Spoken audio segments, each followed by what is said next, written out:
Alright guys, so we're going to go over some of the basic settings I recommend for everyone for just better experience while you're playing this game. So you're going to go into your options tab and then start in game settings. The first one is camera spring movement. I would turn this off because it gives the camera some momentum and it just works better to do third party or third person views with the camera spring movement turned off. A lot of this other stuff is just personal preference. You know, do what you would do with it as you wish. Then the first one we get down that's important is flight G safe defaults on. We want to turn that off so that we can pull the max G's possible, and we might at the risk of blacking out, but that's okay because you're going to be more maneuverable. All right, and then the next important one is flight proximity assist defaults on. You want that off as well. So this is basically, when you get close to something, it reduces your thrust. And when you're landing, sure, that might be slightly useful. But other situations, like when you're getting close to an asteroid or another player, you definitely do not want to have less thrust available. So that one should definitely be off. Now, I have a few of these others of these are off. I don't recommend that for everyone. Definitely don't turn off decoupled mode and speed limiter if you are not ready to take that step or don't want to. Okay. Next big one is going to be enhanced stick precision zone. I move mine up to 20. This is, and then the dampening curve down to 1. So how this works is as I get closer to being on target within a 20-degree cone, it lowers my sensitivity by 1 degree every degree I get closer. So this helps you not overshoot your target. At least this is how I understand it. So it helps you stay more on target. And if you reduce that size here, it will make that cone smaller. I've gotten used to 20. I should probably start trying to reduce it, but I haven't yet. This is one of those things where this adjustment here is all up to you and how you like it, and it will be something you want to play with. I tell people to start with 20 and 1 just so they can get a good feel for it initially. Next one is the pilot velocity indicator. You want it to be always on because if it's always on, you will always know where your ship is going. So what that is it's the two little arrows that are either pointing at each other or away from each other on your screen. And those tell you where your ship is going so that you know how to counter maneuver toward with everything going on, right? So if those are on a space station, as you're flying to the space station, you'll probably hit the space station.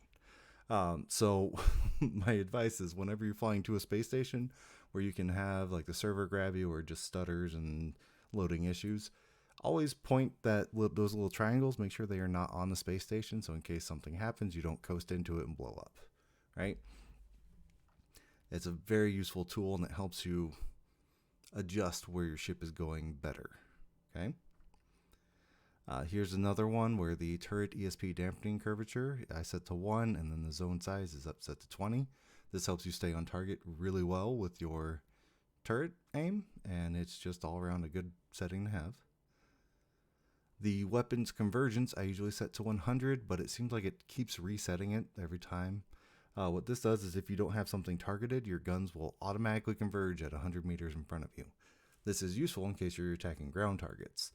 Those ground targets probably won't show up until you're about 100 meters away from them, and this allows you to have your guns converge more easily on them.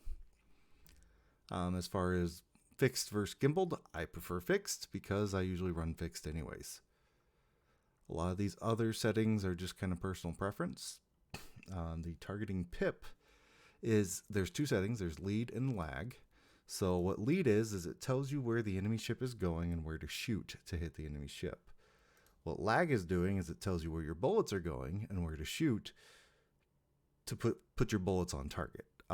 Lead can be useful because it will give you an idea of what the other ship is doing in relation to you, where lag can be useful because it allows you to focus on your enemy and actually see what they're doing. So with lead, you're looking away from the target and you're focusing on that pip. But lag, you're focusing on where your rounds are going to hit, and you put the little box on the enemy, and that way you can tell, where your rounds are actually going. And you can make minor adjustments better. I prefer lag. It's just what I've used for many, many years. It's closer to like Kentucky windage, as some people would say. And it's just kind of personal preference, but I suggest you learn both and are able to use both because certain situations work better with one or the other. All right, so now we scroll down a bit more. This one is horrible and I hate it. Enable auto zoom on locked target. Turn that off. What that does is whenever you target something, it zooms in, and it can be so much that you can't see your MFDs. It's just kind of disorienting, personally. Turn that all the way down, turn it off. Pilot look ahead is another one where the game tries to predict where your head is moving based on your mouse inputs or control inputs, and it just doesn't work very well. So I turn that off, turn all these things down. I don't want anything moving my head for me other than myself in these situations. Okay, now just same thing for turret look ahead, same thing for driver look ahead. And now we get down to the bottom, right? So we got G-force induced head movement, same thing. I turn that off, turn off afterburner zoom, turn off camera shake, all because these effects, while slightly immersive, they can be overwhelming. And when you're in a dogfight, you really want to just have the best stable view where you don't have to deal with all these other things like interfering with how staying on target works for you, right? You want to have a nice stable screen so you only focus on blowing up the enemy ship who's trying to blow you up. The last ones are going to be these 4. You want to have contact friendly nameplate, neutral hostile, show contact distance, and mission HUD. You want to have those all on because that gives you a good amount of extra information that can be very useful. All right, then we go into audio.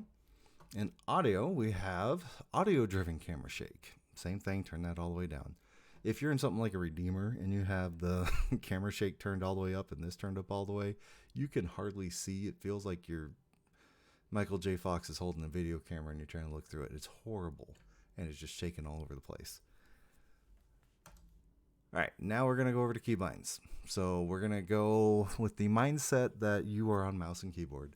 If you're not, these are keybinds that you need to have easily accessible to you without taking your hands off your joystick or controller, okay? So you click down on advanced down here, and the first one is in flight movement. Scroll down to the very bottom. Now it seems like in 3.18 they're going to add this as Alt-N, but for now, you can use a keybind that's not used yet. I know people who use F3. I prefer scroll lock, and you can just use any key that's not already used, and that will automatically call the station when you get close so that they get you a landing pad ready. This is nice because you don't have to go through all the hubbub of finding the right setting and calling, and just it's a big pain in the butt, and this saves you a lot of time. Okay, the next main one is going to be vehicles target cycling. So on mouse and keyboard, I've used a little bit of both, but you want to be able to cycle through your targets so that you can see, so that you can easily pinpoint the difference between attackers, hostiles, and friendlies. Okay, so what attackers are people who have radar locked you but have not done any hostile actions towards you. That could be someone who's just cycling through and they radar locked you and that's it. If they missile lock you, they become hostile. But if they just radar lock you, they're an attacker. So if you are in a PvP situation, it's not always bad to have a keybind for attackers. So you would want to go down here, cycle lock attackers forward. I use the arrow keys because it's kind of easy to remember and easy to access. So up arrow is attackers. Down arrow would be cycle through hostiles. Left arrow would be cycle through friendlies. And then you want to find the hostiles reset to closest would be right arrow. Then right arrow for hostiles that are closest to you, it means that someone who is literally attacking you in the process, and it will basically set up to the closest enemy and it will set them as your target. Super useful. If you lose target, you don't have to be looking right at them to hit T to find them. Cycle lock friendlies is super useful because everyone is a friendly. All other players are friendly who haven't shot you yet, right? It's just when you're doing PvP stuff, everyone shows up as friendly until they're an enemy. And it's better to be able to cycle through those friendlies to find the right target. Say you're in a PvP situation, you're trying to help out a friend who's being attacked by somebody. You try to target that person, but magically, you are target them instead of the enemy, and that is an issue, right? And then you're trying to keep retargeting, and you just can't get the right person to target. If you cycle through friendlies, you'll be able to see on your target HUD the name, and then you can see which target you want to actually target. So those are very useful commands, and I suggest everyone to have those nearby or easily accessible. And now we go on to the last one, which is the power triangle. The factory settings on these are F5, F6, F7, and F8. I feel like that's a bit too far away for useful button pressing. So I set it up to 1, 2, 3, 4. And you want to do weapons set to max, tap. Because if you were to do the other ones, you have to hit it multiple times for it to get it to max out. And what this allows you is to micromanage your power. And micromanaging your power allows you to dogfight properly, or as well as possible. So if you're in a light fighter, it takes about 3 seconds to fully recharge your guns. So if you set full power to weapons, as soon as you run out of ammo, 3 seconds later, you're going to have full ammo. And that allows you to quickly jump over to boost or to shields, so you can either recharge your boost or recharge your shields. Okay, and this can be very useful in the fight because it allows you to have multiple things going on at once. For engines, you want to do set to max 2, so that whenever you're going to be in engines most of the time, because boost is what keeps you alive. If you're not in your boost, or if you don't have boost, you lose your maneuverability, and it's very easy for them to kill you. And then reset to shields. Size 1 shields, they take 5 seconds of not being damaged to recharge, and then it takes about 2 to 3 seconds for them to fully recharge. So you need to get about 7-8 seconds of not being shot at to fully recharge your shields with max power 2 shields. This is actually fairly easy to do in a dogfight if you are trying to prolong it and just not getting in there and being full aggressive. Okay, it's a very useful thing to have. But you got to find a spot to actually use it. Otherwise, you'd be more useful to have more boost so that you can maneuver away from the shots. And then last but not least is reset assignments. This one just resets it to 30, 30, 30, 33, 33, 33. And just whenever you're doing normal things, it's great to have it just sit right there so everything gets power equally and you're just able to cruise around and relax. All right, and those are the main ones. There are plenty of other things to know. But those are the main settings that I recommend everybody know, and if you do know them, then you will probably have a better time in this game. Thank you, and have a good day.